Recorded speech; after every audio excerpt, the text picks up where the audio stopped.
नमस्कार दोस्तों, मैं कृष्ण मोहन एक बार फिर आप सब बच्चों के सामने। और वीडियो में आगे बढ़ने से पहले एक बार चैनल को जरूर सब्सक्राइब कर ले।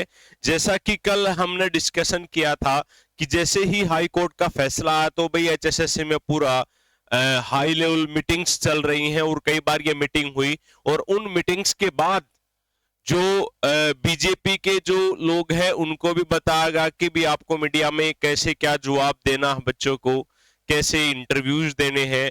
और दूसरा, एचएसएससी के जो पूर्व के जो चेयरमैन रहे या फिर जो अन्य पदाधिकारी हैं, जैसे अपने जो एडवोकेट जनरल हैं, वो उन लोगों ने भी अपने इंटरव्यूज देकर हरियाणा के युवाओं को अपनी स्थिति को बिल्कुल स्पष्ट किया है कि भी हमने ये सोचा था और हमने ये किया है, और अगर ऐसा कुछ हुआ है तो हम सुप्रीम कोर्ट में भी जाएंगे।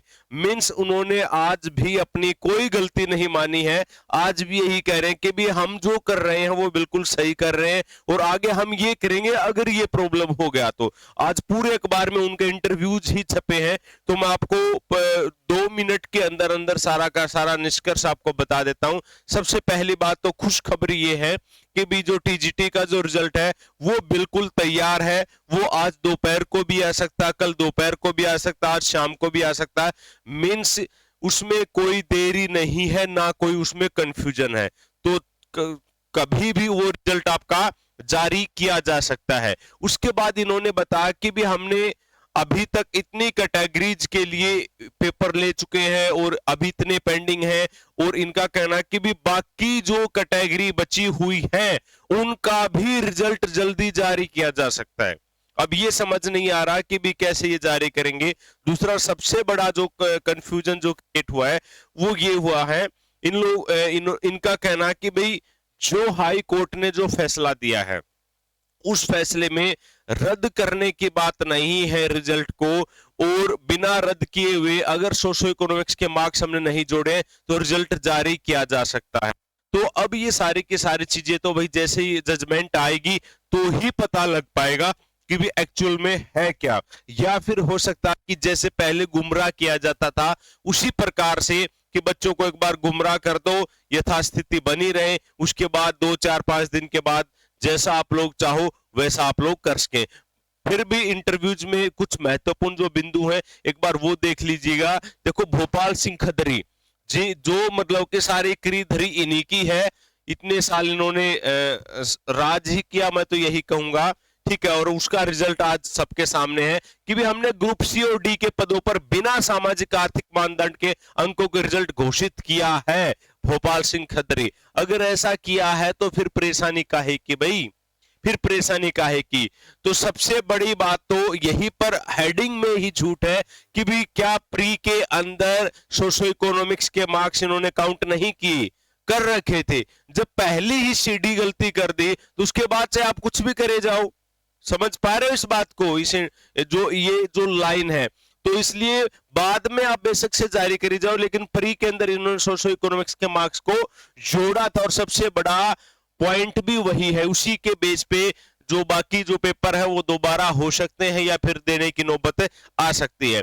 अब यहां पर देखिएगा, साथ के साथ में भाई मुख्यमंत्री साहब ने क्या बोल दिया कि गरीब परिवारों के उम्मीदवारों को सोशो इकोनॉमिक्स मानदंड के अंक दिलाने के लिए सुप्रीम कोर्ट जाएंगे मुख्यमंत्री नायब सिंह सैनी।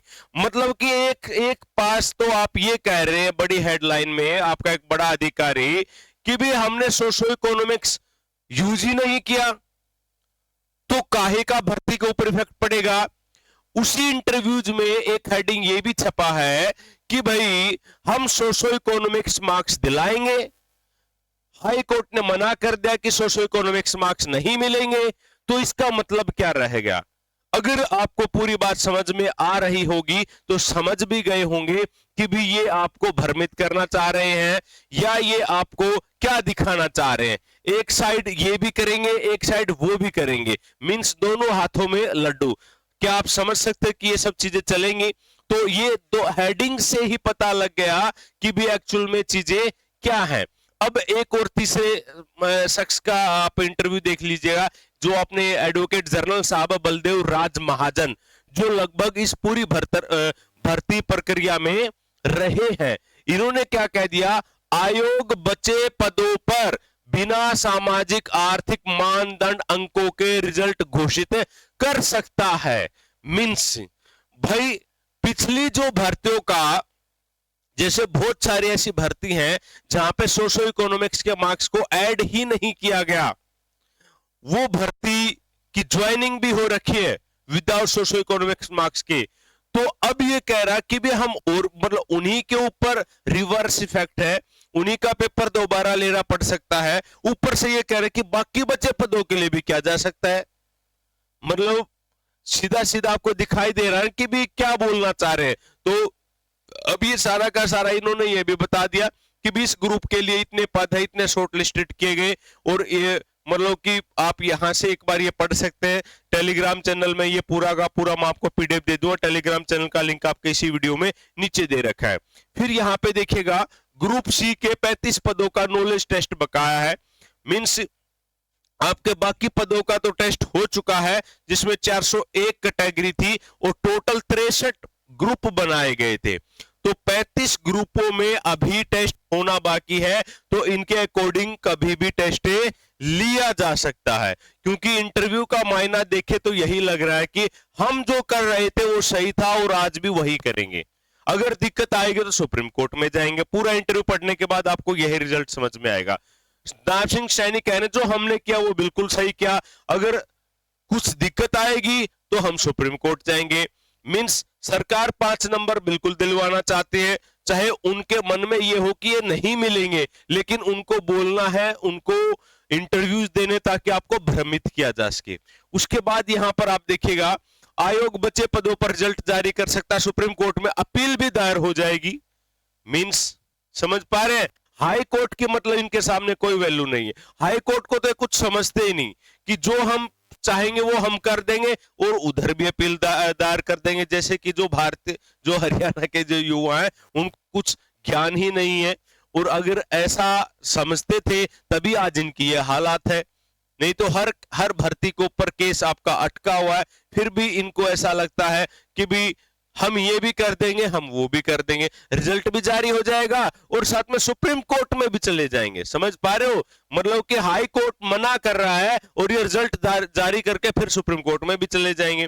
ग्रुप डी के चयनित उम्मीदवारों का चयन भी बिना सामाजिक आर्थिक मानदंड के जारी हुआ खदरी, ये बात बिल्कुल इनकी परफेक्ट है भाई। हालांकि उसमें 2 कैटेगरी बनाई गई थी, विदाउट और विद, तो इस बात में सहमत है कि भी डी ग्रुप के बच्चों को कोई परेशानी नहीं है। इसके अलावा और नई एक लिस्ट भी आपकी जारी हो सकती है।